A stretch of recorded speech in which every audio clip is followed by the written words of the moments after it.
students, today's topic is binding energy curve. ठीक है, so let's begin. What it is?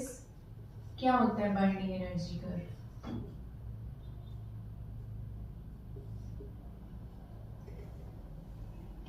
Binding energy curve क्या होता है? It's a graphical representation. Graphical representation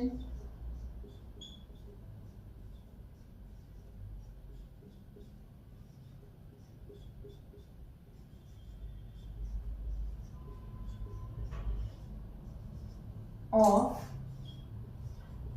change in binding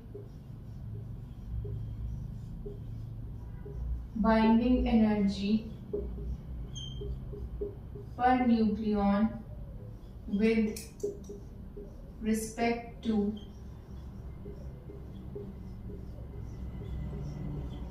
mass number. क्या है? Graphical representation है of change in binding energy per nucleon with respect to mass number, and this is all based on experiments. मतलब experimentally derived data है. Experimental. ठीक है. अब basically अगर हम सिंपल लैंग्वेज में बोले तो बाइंडिंग एनर्जी कर्व क्या है? Binding energy per nucleon versus mass number का कर्व या रिप्रेजेंटेशन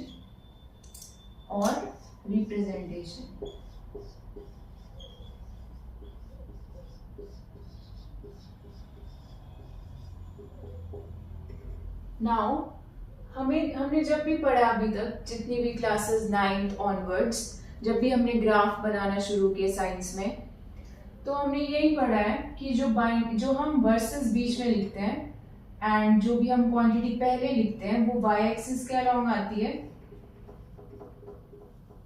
और जो क्वांटिटी हम बाद में लिखते हैं वो x एक्सिस के अलोंग प्लॉट होती है ना.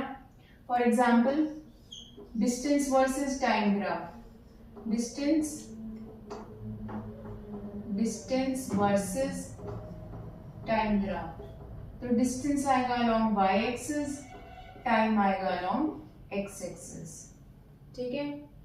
So that means binding energy per nucleon will be along y axis and mass number will be along x axis. ठीक है. तो अब हम ग्राफ ड्रॉ करेंगे. ये कर्व हम ड्रॉ करेंगे, binding energy curve. Look over here.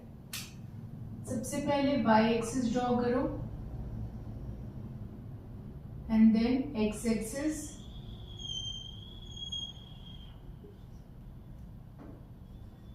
जहां ये इंटरसेक्ट कर रही है let it be point O. ठीक है. तो हमने बाइंडिंग एनर्जी कर्व में पढ़ा कि अलोंग y एक्सिस आएगा binding energy per nucleon and along x axis we'll have mass number. ठीक है. x axis को थोड़ा longer रखना. Now let's plot the graph or the curve.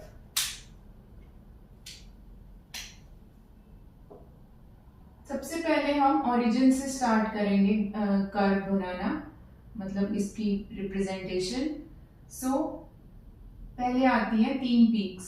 1 small peaks आएंगी, 1 2 3. ठीक है. बन गए 3 पीक्स स्मॉल. अब यहां से graph,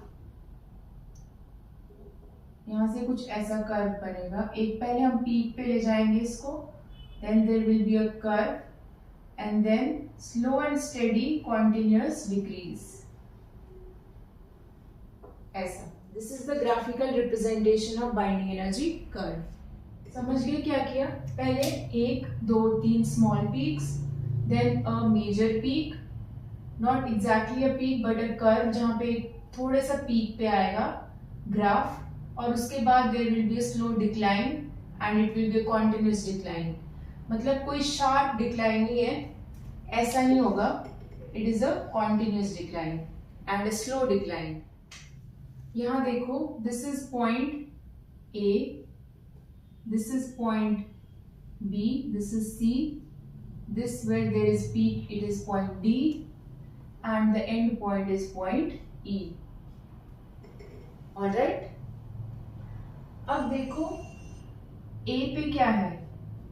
A is helium nuclei, B is carbon nuclei, C is oxygen nuclei, and D is iron 56 nuclei, and E में there are several elements, मतलब बहुत से elements की nuclei होंगे. This is basically an element corresponding to mass number 240. ठीक है, तो यहाँ पे आ सकता है यूरेनियम, यहाँ पे आ सकता यूरेनियम 240, यहाँ आ सकता है क्यूरियम 240, क्यूरियम 240. तो आइसोबार्स क्या होते हैं? जिनका मास नंबर सेम हो बट एटॉमिक नंबर डिफरेंट हो.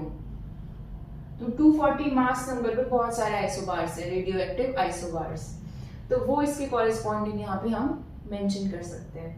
ठीक है, अब देखो एक और इसमें कुछ फैक्ट्स है इस ग्राफ के. फर्स्ट ऑफ ऑल इज जो मैक्सिमम वैल्यू है, मैक्सिमम वैल्यू किसकी? बाइंडिंग एनर्जी पर न्यूक्लियॉन कहाँ पे होगी? वो जहां पे पीक होगी. ठीक है, मैक्सिमम वैल्यू मतलब जहां पे y की वैल्यू मैक्सिमम है, that is at point D, and the value is 8.8 mega electron volt. ठीक है, D पॉइंट पे. और यहाँ पे एलिमेंट कौन सा है? That is iron 56. सो हम कह सकते हैं कि हमने क्या पढ़ा था कि बाइंडिंग एनर्जी पर न्यूक्लियॉन जहां मैक्सिमम होगी वो उस एलिमेंट का जो न्यूक्लियाई होगा, उस न्यूक्लियाई की जो स्टेबिलिटी होगी वो भी मैक्सिमम होगी. तो दैट मीन्स आयरन 56 के जो न्यूक्लियाई है उसकी क्या है? Maximum stability. It is the most stable nuclei. ठीक है, देन जो E है यानी isobars, let it be uranium 240. ठीक है, जितने भी आइसोबार्स है रेडियो एक्टिव E पॉइंट पे, तो इनके लिए what is the value of binding energy per nucleon? It is equal to 7.6 mega electron volt. ठीक है, and another point is, third point is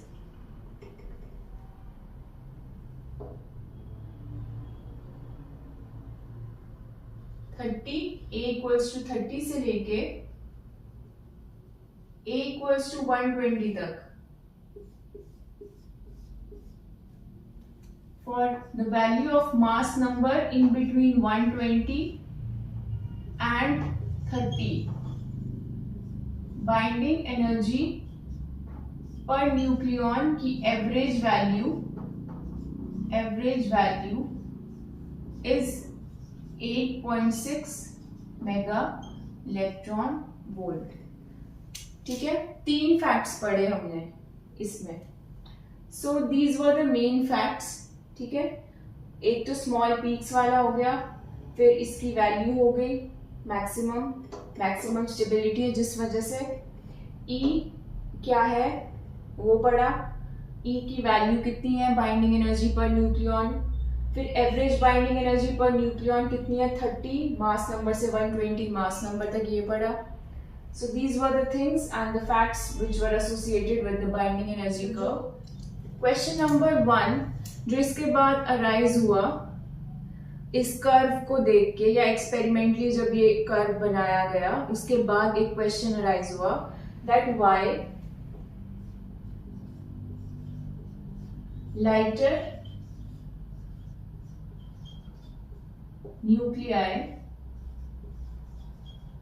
with mass number less than 30, less than say 56, मतलब iron तक, with mass number 56 till mass number 56, while lighter nuclei have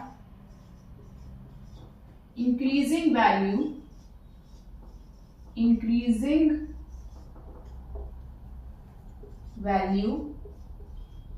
of binding energy per nucleon. ये question उस वक्त arise हुआ, ठीक है। अब इसका क्या आंसर निकाला गया साइंटिस्ट ने, वो हम देखते हैं। इसका आंसर बोहर ने दिया, एंड किस बेसिस पे दिया? लिक्विड ड्रॉप मॉडल के बेसिस पे दिया।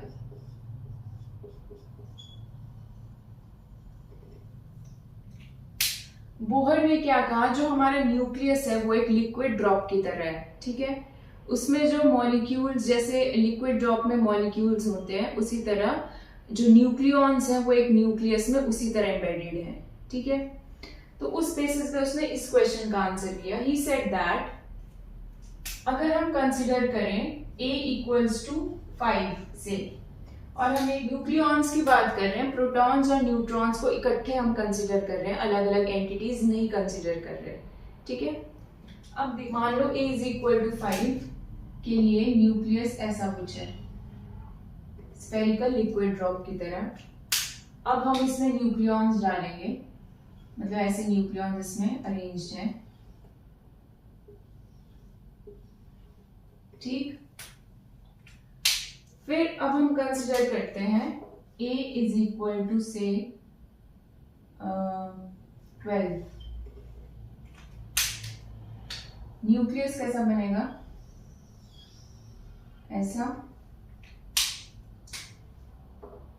1 2 3 4 5 6 7 8 9 10 11 एंड 12 न्यूक्लियॉन्स हमने इसमें शो कर दिए किसी न्यूक्लियस में, स्फेरिकल न्यूक्लियस में, क्योंकि हम इसे लिक्विड ड्रॉप की तरह कंसिडर कर रहे हैं। तो बोहर ने क्या कहा?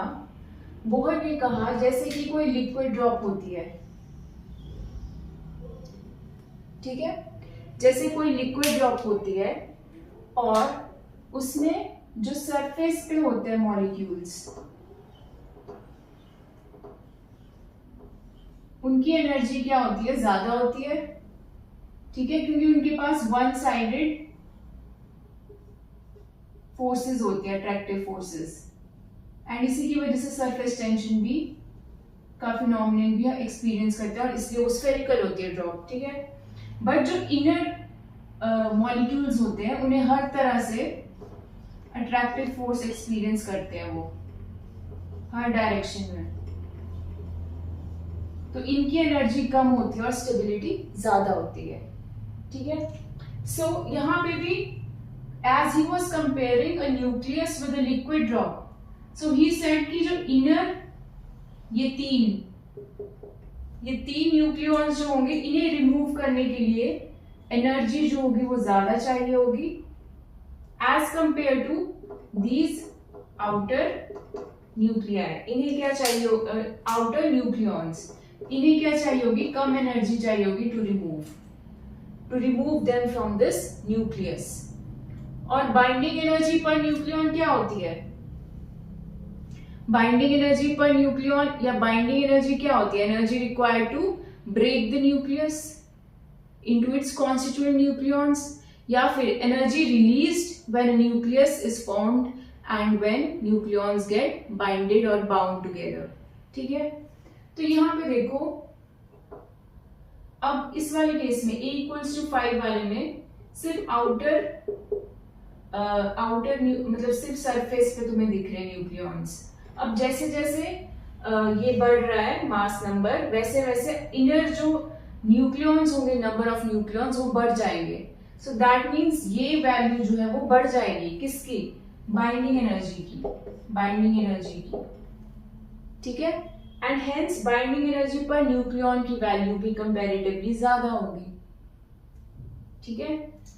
ये बोला बोहर ने, दिस वाज बोहर्स एक्सप्लेनेशन, ठीक है। इससे इसने क्लियर किया, क्या बोला बोहर ने बोला जैसे जैसे मास नंबर बढ़ेगा, जो इनर न्यूक्लियॉन्स होंगे उनका नंबर बढ़ जाएगा, इस वजह से बाइंडिंग एनर्जी की वैल्यू बढ़ जाएगी, ठीक है। बाइंडिंग एनर्जी पर न्यूक्लियॉन की वैल्यू भी बढ़ जाएगी। इसने जनरल कंसेप्ट दिया कि with increase in mass number जो इनर न्यूक्लियॉन्स होंगे वो बढ़ेंगे, और इनर न्यूक्लियॉन जिसमें ज्यादा होंगे वहां उसकी बाइंडिंग एनर्जी भी ज्यादा होगी। So this is how we explain this question. Now अब क्या हुआ, there was a twist in the story. अगर ऐसा ही होना था तो आयरन के बाद के जो न्यूक्लियाइज हैं उनका क्यों नहीं बाइंडिंग एनर्जी पर न्यूक्लियॉन बढ़ रहा है, वहां पे तो कुछ ऐसा हो रहा है।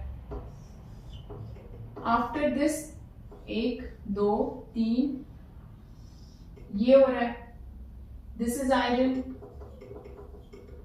अगर यहां तक बढ़ रहा है वो हमें समझ आ गया कि number of nucleons, inner nucleons बढ़ रहे हैं, but what after iron, iron की न्यूक्लियाई के बाद क्यों डिक्रीज हो रहा है। Question number 2, why after iron 56 binding energy is decreasing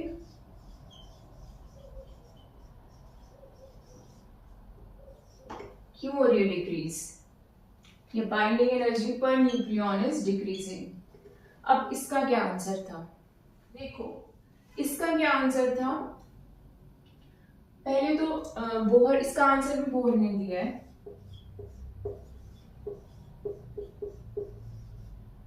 इसका आंसर फिर से बोहर ने दिया। बोहर ने क्या कहा कि मैंने ये कहा था कि जैसे जैसे ए बढ़ेगा, मास नंबर बढ़ेगा, number of nucleons, inner nucleons बढ़ जाएंगे,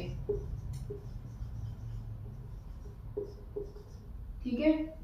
बट क्या होगा, अब आएगा प्रोटॉन्स एंड न्यूट्रॉन्स का कंसेप्ट।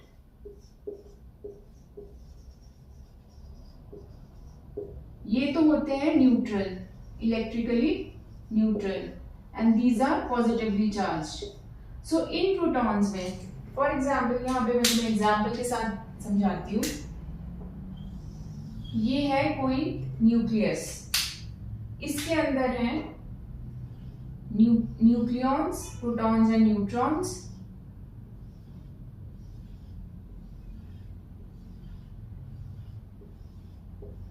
जैसे जैसे मास नंबर बढ़ा, इनर न्यूक्लियॉन्स जो है वो ज्यादा हो गए और बाइंडिंग एनर्जी पर न्यूक्लियॉन बढ़ गई। बट आयरन 56 के बाद ऐसा क्यों नहीं हुआ, क्योंकि जब इस स्टेज पे पहुंचा ग्राफ तो नंबर ऑफ प्रोटॉन्स इंक्रीज्ड, ठीक है, जिस वजह से electrostatic repulsive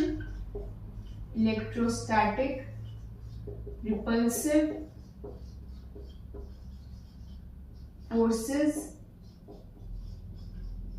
increased, electrostatic repulsive forces increase, क्योंकि नंबर ऑफ प्रोटॉन्स क्या हो गए, बढ़ गए विद, जब इस स्टेज पे पहुंचता है तो, ठीक है।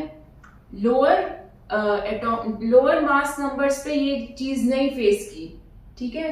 बट जैसे जैसे मास नंबर बढ़ता गया, नंबर ऑफ प्रोटॉन्स जब बढ़ते गए, तब जो इलेक्ट्रोस्टैटिक रिपल्सिव फोर्सेस जब वो एग्जिस्टेंस में आने लगी, मतलब जब वो इफेक्टिव होने लगी, तो क्या हुआ, बाइंडिंग एनर्जी पर न्यूक्लियॉन बढ़ने लगे। क्यों, क्योंकि अब देखो, अब इनर जो न्यूक्लियॉन्स हैं इनमें भी तो कुछ रिपल्शन हो रही है आपस में, अब इन्हें तोड़ना इजी हो गया, तो बाइंडिंग एनर्जी पर न्यूक्लियॉन कम हो गई, इनकी स्टेबिलिटी जो थी वो क्या हो गई, कम हो गई। अंडरस्टूड। इनकी स्टेबिलिटी कम होगी। क्यों? क्योंकि अब इनको तोड़ना इजी हो गया। अब हमें इतनी एनर्जी नहीं देनी पड़ेगी इनको तोड़ने के लिए जितनी पहले देनी पड़ रही थी। So binding energy per nucleon decreased. Understood? So this was also solved by, this problem was also solved by Bohr.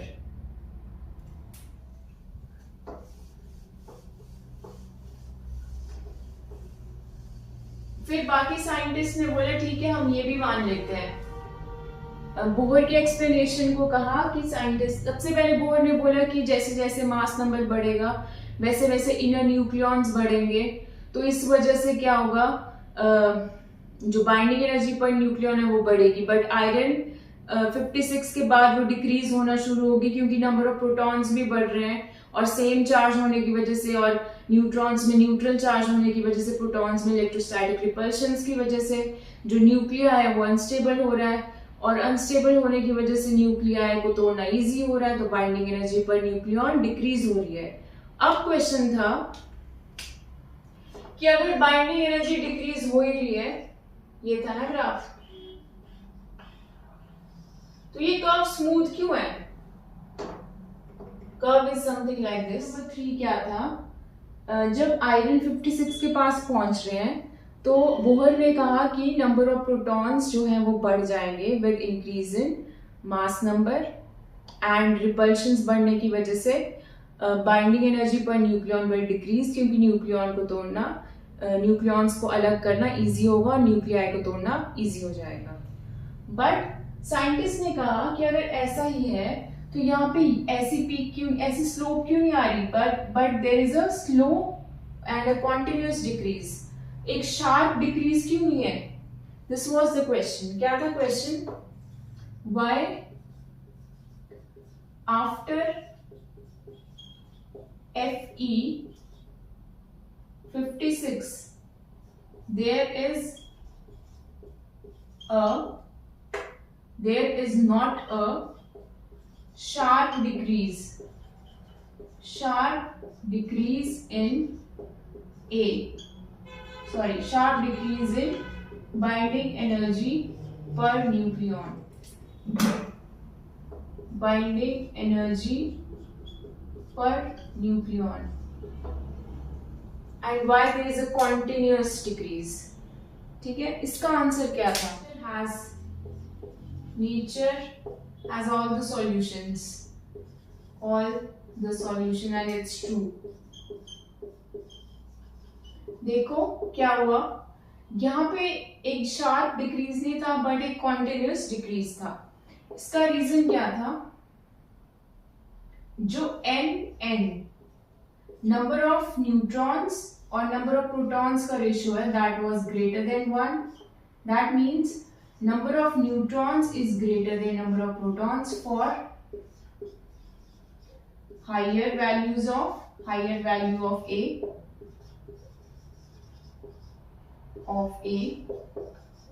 This ratio, with mass number, this ratio even was approximately 1.5 for maximum value of A.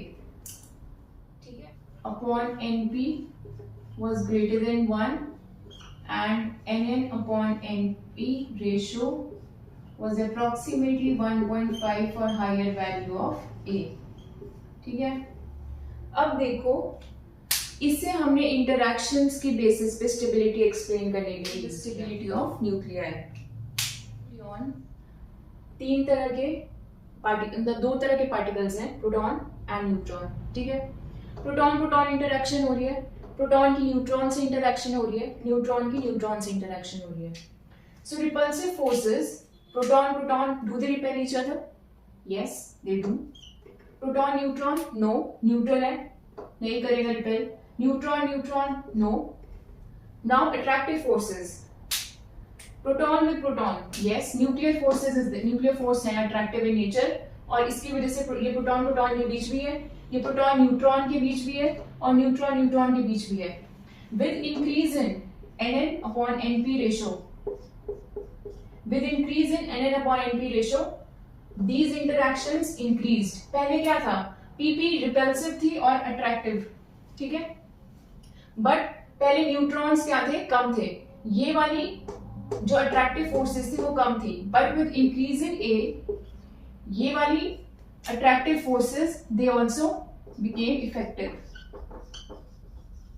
Because number of neutrons were greater than number of protons. तो इसीलिए attractive forces ज्यादा हो गई, repulsive forces उन्हें dominate नहीं कर पाई, और इस वजह से क्या हुआ, with increase in A after Fe56 there was not a sharp decline in the binding energy curve, but there was a slow and continuous decline.